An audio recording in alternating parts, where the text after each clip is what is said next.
জাতি গঠনে আসলে তরুণদের নৈতিক ও মানবিক মূল্যবোধের অবক্ষয় রোধে সমাজ বা রাষ্ট্রের কি ভূমিকা থাকতে পারে বা কি ভূমিকা রাখতে পারে এটা তো আসলে? অত্যন্ত গুরুত্বপূর্ণ এবং এটা সুদূর প্রসারী একটা প্রক্রিয়া আমার মনে হয় এবং আমাদের অ্যা আমাদের যে মাইন্ডসেট গ্রো হয়েছে সত্যি কথা বলতে আপনি আপনার ইথিক্স কত টাকায় বিসর্জন দিবেন না।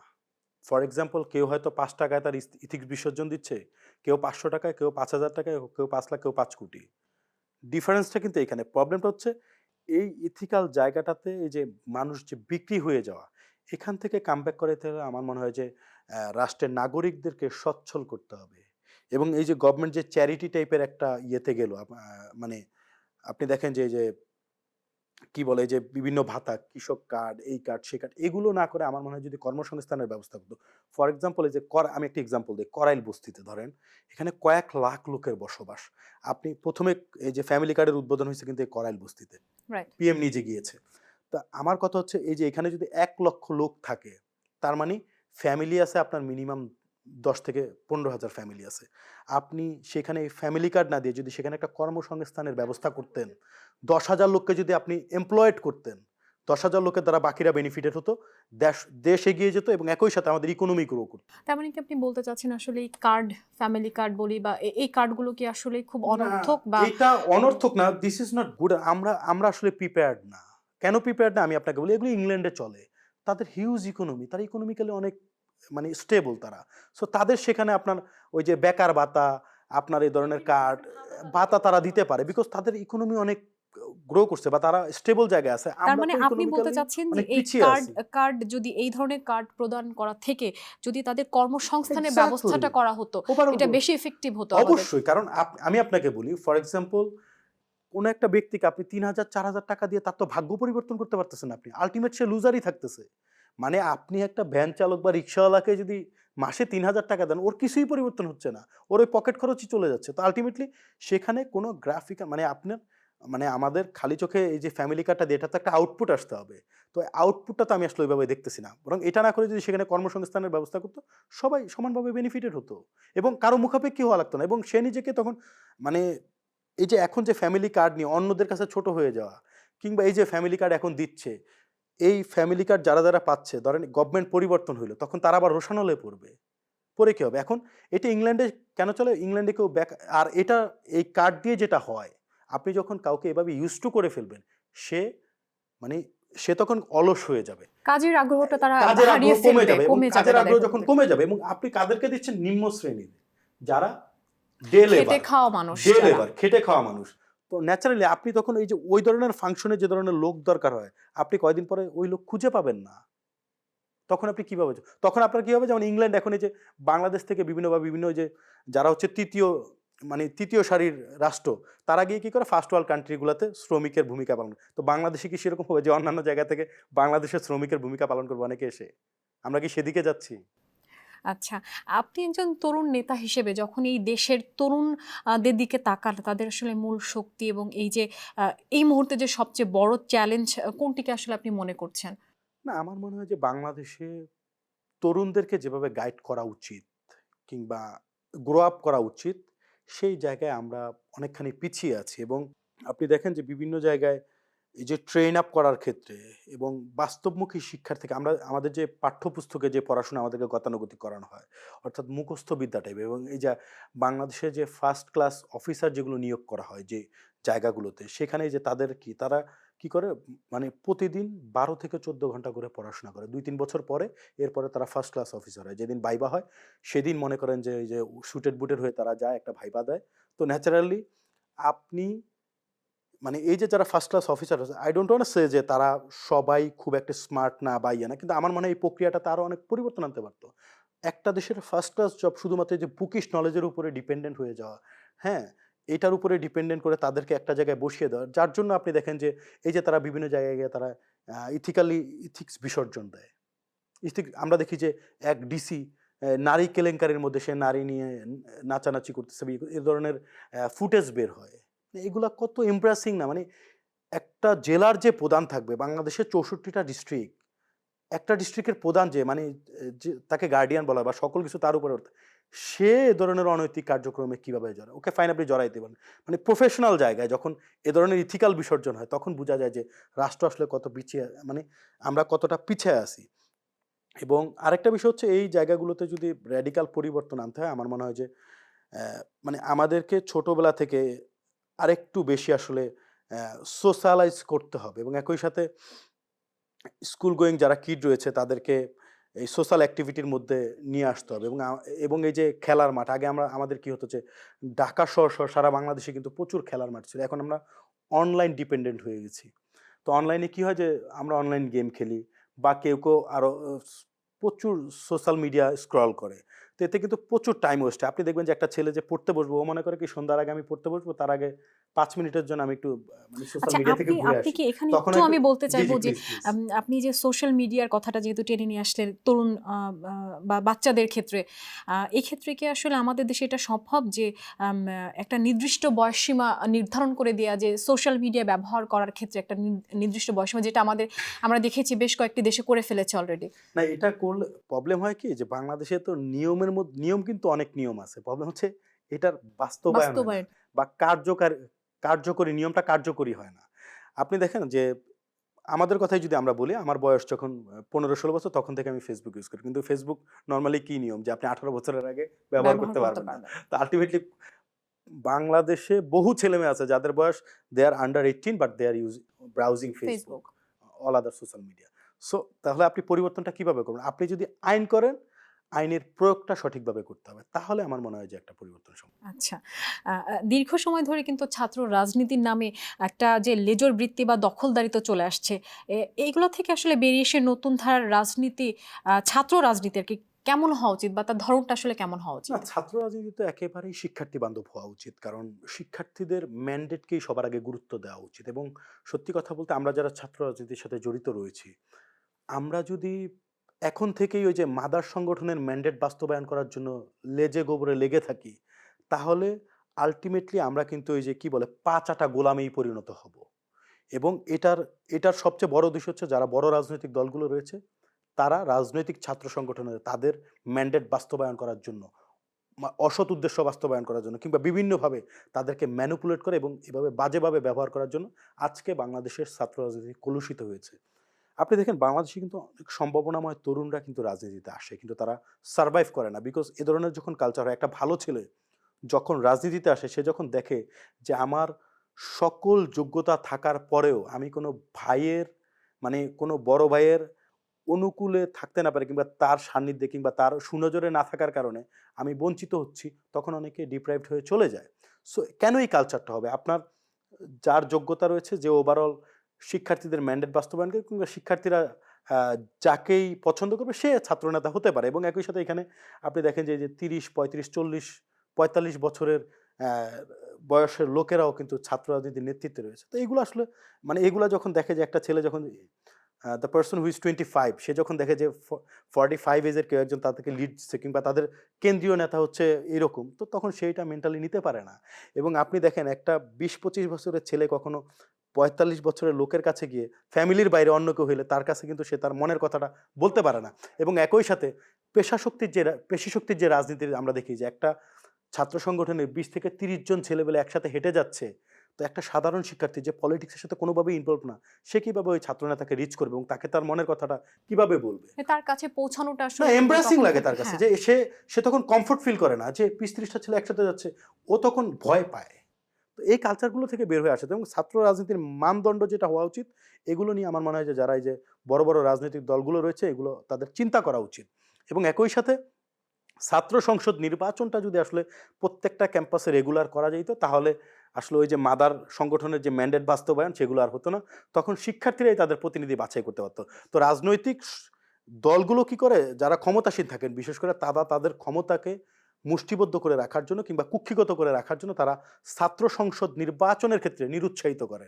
এবং এই ছাত্র সংসদ নির্বাচনটি প্রতিটি ক্যাম্পাসে না হওয়ার কারণেই মূলত আসলে এই যে যারা পাওয়ার পার্টি থাকেন কিংবা বিভিন্ন রাজনৈতিক ছাত্র সংগঠনের নেতারা শিক্ষার্থীদেরকে আসলে কুক্ষিগত করে রাখার মতো দুঃসাহস দেখাতে পারে।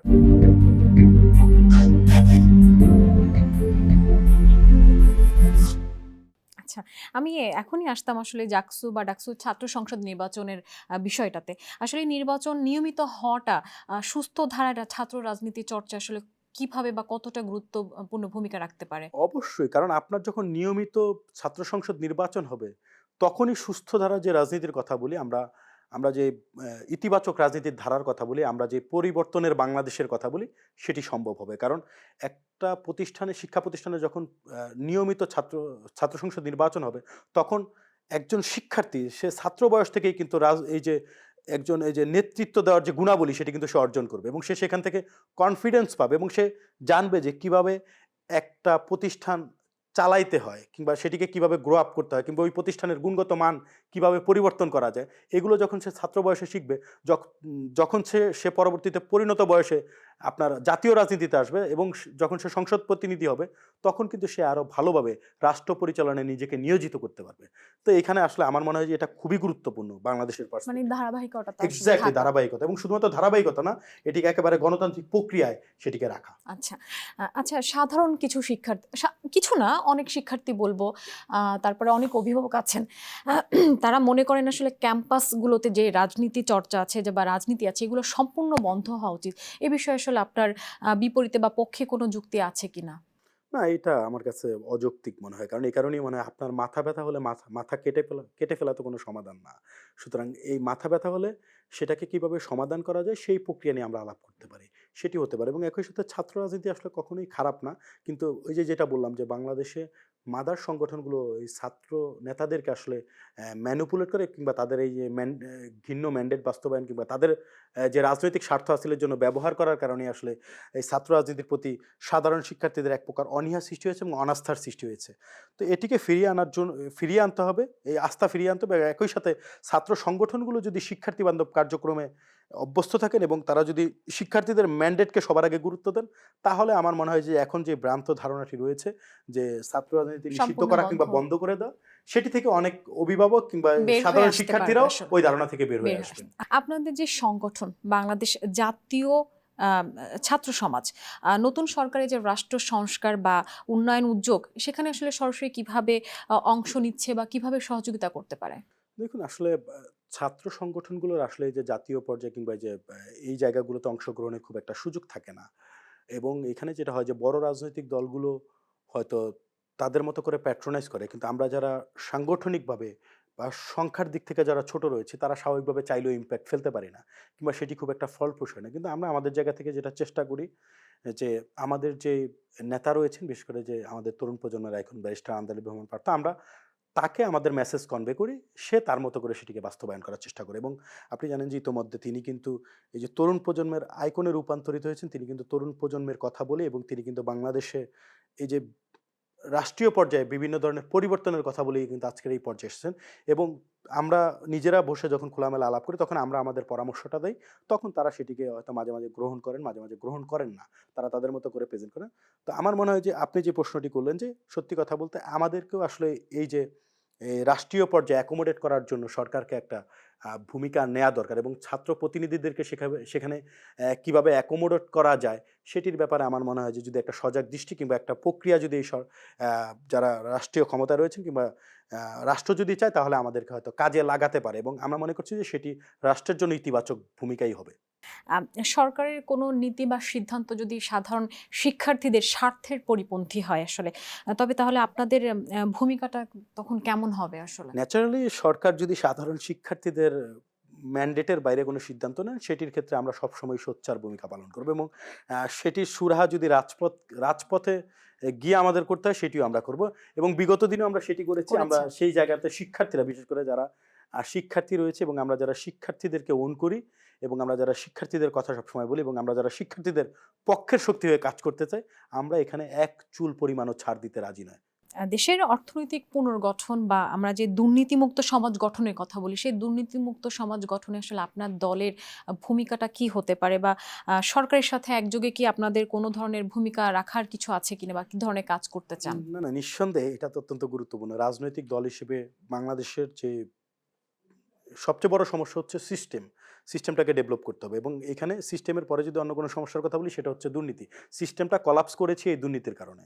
হ্যাঁ? তো সেই জায়গা থেকে এটির এবং আমাদের যে নেতা ব্যারিস্টার আন্দেল মাহমুদ পার্থ ভাই তিনি কিন্তু সবার আগে এই সংসদে কিন্তু ২০০৮ সালে তিনি প্রতিনিধি হওয়ার পরে বড় রাঘব বোয়াল যারা দুর্নীতিবাজ ছিলেন তাদের কিন্তু লাগাম টেনে ধরেছিলেন। তাদের খুল্লাম-খুল্লা দুর্নীতির যে ইতিহাস সেটি কিন্তু তিনি সংসদে তুলে ধরেছিলেন। এবং এখন আমরা বিভিন্ন সময় এইসব বিষয়ে আলাপ করি এবং আমরা আমাদের জায়গা থেকে কোনো তথ্য থাকলে তাকে সরবরাহ করি। তিনি সেটা জাতীয় পর্যায়ে বলার চেষ্টা করেন কিংবা সেটির ওই তাদের মুখোশ উন্মোচন করার কাজটি তারা করেন। এবং একই সাথে সরকারের সাথে আমার নেতা ওতপ্রোতভাবে জড়িত। তিনি এই সরকারের একজন সংসদ সদস্য হিসেবে রয়েছেন। তো তিনি তার জায়গা থেকে চেষ্টা করছেন যে কিভাবে এই দুর্নীতিবাজ কিংবা এই রাষ্ট্রের যেই গুণে ধরা সমাজ ব্যবস্থা এবং একই সাথে দুর্নীতি, লুটপাট আ এগুলো থেকে এগুলো চিহ্নিত করে যথাযথ পদক্ষেপের মাধ্যমে এটি কমিয়ে আনা কিভাবে যায় সেটির ব্যাপারে তারা তাদের কার্যক্রম অব্যাহত রাখছেন। একজন তরুণ রাজনৈতিক নেতৃত্ব হিসেবে আসলে আপনি আগামী ১০ বা ২০ বছর পর কেমন বাংলাদেশ দেখতে চান? একটি সুখী, সুন্দর, সমৃদ্ধশালী বাংলাদেশের স্বপ্ন আমরা দেখি যেখানে আসলে বৈষম্যহীন বাংলাদেশ হবে।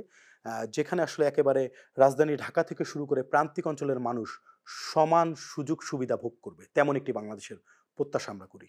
আচ্ছা। আমাদের জাতীয় ঐক্যর জায়গায় কিছু ফাটল দেখা যায় আসলে তা দূর করতে একটি অন্তর্ভুক্তিমূলক জাতি গঠনে নতুন সরকারের আসলে কি করণীয় আছে? আমার মনে হয় এই সরকার ক্ষমতায় আসার পরে আমি বেশ নমনীয় ভূমিকা দেখেছিলাম। বিশেষ করে জনাব তারেক রহমান তিনি কিন্তু বিরোধী দলীয় নেতার বাসায় গিয়েছেন এবং একই সাথে আরেক বিরোধী দলীয় নেতার বাসায় গিয়েছেন। তিনি ৩ টি এটা বিরোধী আমরা পূর্ববর্তী সরকারদের আমলেও দেখে না এসেছি। কিন্তু বাসায় যে এই যে সকলের এক একসাথে ৩ জনের বাসায় যাওয়া ক্ষমতার পরপরই এটার কিন্তু ১ম এই নজিরটা এবং একই সাথে তিনি এখনো পর্যন্ত চেষ্টা করছেন যে সকলের সাথে আসলে মিলেমিশে কাজ করা, সকলের অপিনিয়নকে গুরুত্ব দিয়ে কাজ করা এবং একই সাথে সকল পক্ষকে ঐক্যবদ্ধ করে তারপরে কার্যক্রম করে তারপরে বাংলাদেশকে এগিয়ে নিয়ে যাওয়ার জন্য একটা প্রক্রিয়া আমরা দৃশ্যমান দেখতে পাচ্ছি। কিন্তু সেটি কতদিন নাগাদ স্টেবল হবে সেটা একটা বিষয় এবং একই সাথে সেটি লং রানে টিকবে কিনা সেটাও একটা বিষয়। কারণ ন্যাচারালি যারা বিরোধী দল থাকেন তারা চেষ্টা করেন যে সরকারকে কিভাবে আসলে একটা আ বিব্রতকর পরিস্থিতিতে ফেলা যায় এবং এই সরকারকে কিভাবে আসলে রাষ্ট্রের নাগরিকের কাছে আসলে তাকে কিভাবে কালার করা যায় এমন একটা পরিস্থিতি আমরা সবসময়ই দেখি।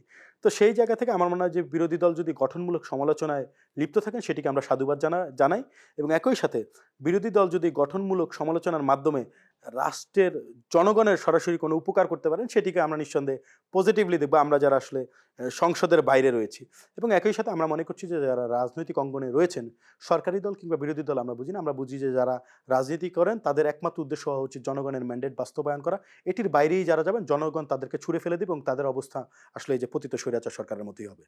আচ্ছা, রাজনীতিতে নতুন তরুণদের অংশগ্রহণ বাড়াতে বা নতুন নেতৃত্ব তৈরি করতে আপনার দল বা জোট আসলে কি ধরনের ভূমিকা রাখছে বা রাখতে পারে? আমরা আসলে সত্যি কথা বলতে আমরা তো খুব একটা বড় সংগঠন নই সংখ্যাগরিষ্ঠতার দিক থেকে এবং একইভাবে সাংগঠনিকভাবে আমাদের অবস্থান খুব একটা শক্তিশালী না। তো আমরা চেষ্টা করছি যে একটা আ এই যে অ্যাক্টিভ রাজনীতির পাশাপাশি যে বাংলাদেশে যে প্যাসিভ রাজনীতিও করা যায়। অর্থাৎ আপনি শুধুমাত্র ওই যে রাজপথে রাজনীতি করবেন নট নেসেসারি। আপনি আমাদের সাথে একটা ভালো পরামর্শ দিয়ে হলেও থাকেন। অর্থাৎ যারা অ্যাক্টিভ পলিটিক্সে ইনভলভ হইতে চায় না, যারা প্যাসিভ পলিটিক্স করতে চায় কিংবা আমরা যারা পলিটিক্যালি মোটিভেটেড কিংবা আমরা যারা পলিটিক্যালি পলিশড কিংবা আমরা যারা পলিটিক্যালি একটা জায়গায় যেতে চাই ভবিষ্যতে, আমাদেরকে যদি কেউ পরামর্শ দিতে চায় সেটিও আমরা নিতে চাই। মানে এ ধরনের লোকরা যারা হয়তো নিজেরা পলিটিক্স করবে না কিন্তু তারা পলিটিক্যালি হয়তো আমাদেরকে ২-৪ টা পরামর্শ দিবে। এরকম একটা জায়গা এবং একই সাথে আমার মনে হয় যে বাংলাদেশের তরুণ প্রজন্ম কিংবা যারা এই যে রাজনীতি বিমুখ তরুণ প্রজন্ম রয়েছে তাদেরকে পলিটিক্যালি মোটিভেট করতে হলে আমার মনে হয় রাজনৈতিক দলগুলোকে তাদের যে গতানুগতিক ধারা রয়েছে এই ধারাগুলো থেকে বের হয়ে আসতে হবে এবং একই সাথে আমার মনে হয় যে ফ্লেক্সিবিলিটি দিতে হবে। যারা হয়তো একটা যে মনে করেন ১০ বছর একটা ছেলে যে পলিটিক্যাল প্র্যাকটিস করেছে তার পলিটিক্যাল ধ্যান জ্ঞান কিংবা তার প্র্যাকটিক্যাল এক্সপেরিয়েন্স আর একটা নন পলিটিক্যাল ছেলের প্র্যাকটিক্যাল এক্সপেরিয়েন্স এক হবে না। তো হয় কি যে ওই যে নন পলিটিক্যাল ছেলে যে নতুন আসে তার জন্য অনেক কঠিন হয়ে যায় এই জায়গাটা। আসলে কম্পিটিশন তো সব জায়গায়ই রয়েছে। তো আমার মনে হয় যারা আসবে তারা যেন ওই মাইন্ডসেটটা নিয়ে আসলে রাজনীতিতে ইনভলভ হয়েছে। আমাকে এখানে অনেক ঘাত-প্রতিঘাতের মধ্য দিয়ে আমাকে সম্মুখীন যেতে হতে হবে। হবে। তো সেটি যেন তারা টলারেট করার মতো ক্ষমতা রাখেন এবং সেটি টলারেট করতে পারলেই আমার মনে হয় যে তারা অনেক দূর এগিয়ে যাবে। আচ্ছা। সবশেষে একটা বিষয় জানতে চাইবো যে দেশের যে ছাত্র সমাজ আছে, তরুণ প্রজন্ম আছে তাদের উদ্দেশ্যে আপনার কোনো বিশেষ বার্তা বা কোনো আহ্বান আছে কিনা? না আমার মনে হয় যে এই যে ইথিক্যাল জায়গা থেকে আমরা যারা ইথিক্স বিসর্জন দেই, তো আমার মনে হয় যে আমরা যেন সবার আগে আমাদের রাষ্ট্রটাকে গুরুত্ব দেই এবং আমরা যেন বিশ্বাস করি যে স্বীয় স্বার্থ ত্যাগ করে সবার আগে রাষ্ট্রের কল্যাণে যেন আমরা নিজেদেরকে নিয়োজিত রাখি। কারণ রাষ্ট্র যদি এগিয়ে যায় তাহলে কিন্তু আমরা স্ব অবস্থান থেকে আমরা কিন্তু অটোমেটিক্যালি এগিয়ে যাব। এই জায়গাটাতে আমার মনে হয় যে তরুণ প্রজন্মকে অত্যন্ত মানে তরুণ প্রজন্মের এই জায়গাটা খেয়াল রাখা উচিত এবং একই সাথে আমার মনে হয় যে আমরা নীতি নৈতিকতার জায়গায় যেন নিজেদেরকে আরেকটু পাকাপোক্ত করি। আমরা যেন খুব সহজে বিক্রি হয়ে না যাই। আমাদেরকে যেন কেউ খুব সহজে কিনতে না পারে। নিজেদের ইথিক্যাল জায়গাটার একটা স্ট্যান্ডার্ড যেন আমরা ধরে রাখতে পারি। তেমন একটা মানে প্রত্যাশা শক্ত আমার একটা মানে সকলের ভিত্তি তৈরি ভিত্তি করে তৈরি করে যেন আমরা রাখি এবং আমরা যেন খুব সহজে কারো কাছে সেল না হই এবং আমরা যেন এই যে আমাদেরকে যেন খুব মানে ইজিলি যেন কেউ কিনতে না পারে। আসলে যেটি হয় যে বাংলাদেশে খুব সহজে কোনো একটা কাজের বিনিময়ে যে কেউ যে কাউকে আসলে কিনতে পারে। এই জায়গাগুলোতে যদি আমরা নিজেদের স্ট্যান্ডার্ডটা ধরে রাখতে পারি, আমার মনে হয় যে লং রানে বাংলাদেশকে আমরা অনেকদিন সার্ভ করতে পারবো এবং দেশটা অনেক এগিয়ে যাবে। জনাব সাইফুল ইসলাম, আপনাকে অসংখ্য ধন্যবাদ গ্রিন টেলিভিশনের প্রশ্নোত্তরে আসার জন্য। আপনাকে অসংখ্য ধন্যবাদ। একই সাথে গ্রিন টিভির সাথে সংশ্লিষ্ট সকলকে আন্তরিক ধন্যবাদ এবং কৃতজ্ঞতা জানাচ্ছি। দর্শক, এতক্ষণ দেখছিলেন গ্রিন টেলিভিশনের নিয়মিত আয়োজন প্রশ্নোত্তর। আজকে এখানেই শেষ করছি। আগামী পর্ব দেখার জন্য সবাইকে আমন্ত্রণ জানাচ্ছি। ততক্ষণ সাথে থাকুন গ্রিন টেলিভিশনের।